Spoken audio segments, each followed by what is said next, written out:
Ebrahim Rasool, the former Premier of the Western Cape, has had his fair share and has dealt with a provincial government that has also had battles with the taxi industry. This is not something new. It is something that has been eternal in Cape Town, the Western Cape Province, and South Africa. Ambassador Ebrahim Rasool, thanks so much for joining us. Surely our thoughts are with the thousands, the hundreds of thousands of people who expected taxis back on the road today. It's absolutely heartbreaking and tragic that the people are caught up and trampled under feet when there are a number of failures at the higher level to deal with a situation such as the taxi industry. And I think that it is that nationally we've allowed a culture of impunity to set in, starting with corruption by politicians, and therefore when number one steals, then number 55 million who drives a taxi feels that they can also cut corners. It's a failure of applying the law equitably and consistently at a local level, and then going to the draconian to make the dramatic gesture a few months before an election. It's a failure of opposition when you know that there's an impending disaster, but you don't take your opposition role seriously to call it out, to prevent it, and to be a leader of society, even from the opposition benches.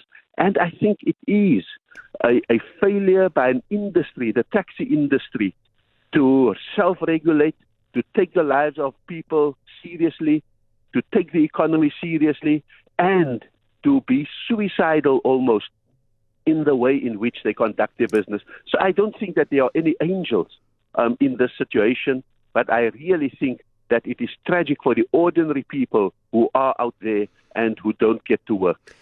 In the absence of a solution for very complex problems, we are all left to make our own conclusions on what is behind this protest. You've made an intimation. This is an election ploy by the governing party in the city of Cape Town.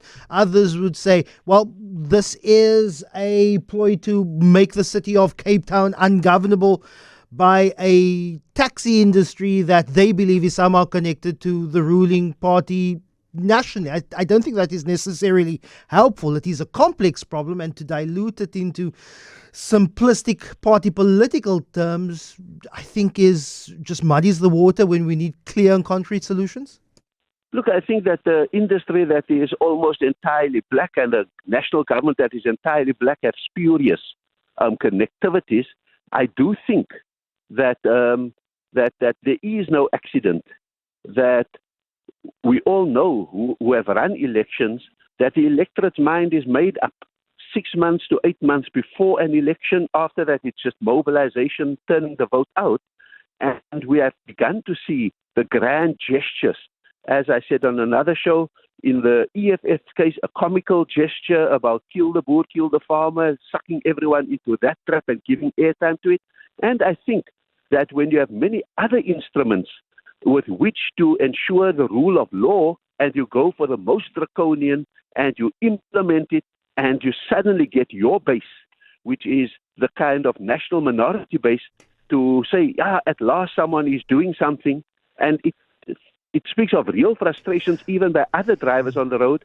You begin to create a suspicion that this is not about governance, but it is about prolonging governance in an election.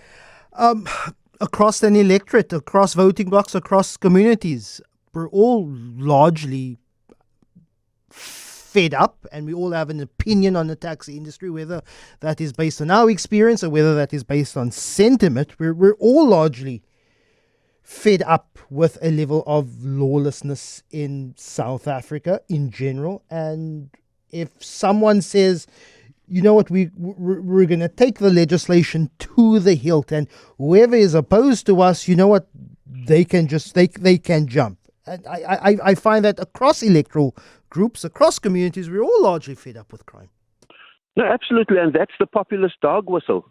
It knows the fed up nature of ordinary citizens, not all of who use the taxis at all, but they know that there's a fed up, and therefore the gesture is so effective. And so kudos to a party that uses that instrument, but it knows that all of us are fed up because we take our lives into our hands Every day we take the road because you don't know when the next taxi will cut in, when they will jump the robot, when it's your turn to cross, how they will use the flashing lights when there's load shedding, etc., etc. So clearly there's that. When we were in government, we tried, for example, before the draconian, to ease it by having a dedicated lane for public transport, and then we allow other vehicles to use that dedicated lane and clog it up in order to understand those issues which drive the mania by taxi drivers on the road to chase the profits, as you said in your introduction. And so these instruments are absolutely critical. Enforce roadworthiness every day. Enforce licensing every day. Do drug tests on the drivers of the taxis every day, so that there is a sense that the law is working consistently. And now the taxi drivers are throwing their toys out of the cot because the city has reached for the most draconian law, which hits them right where they don't want to be hit. But I do think it could have been prevented.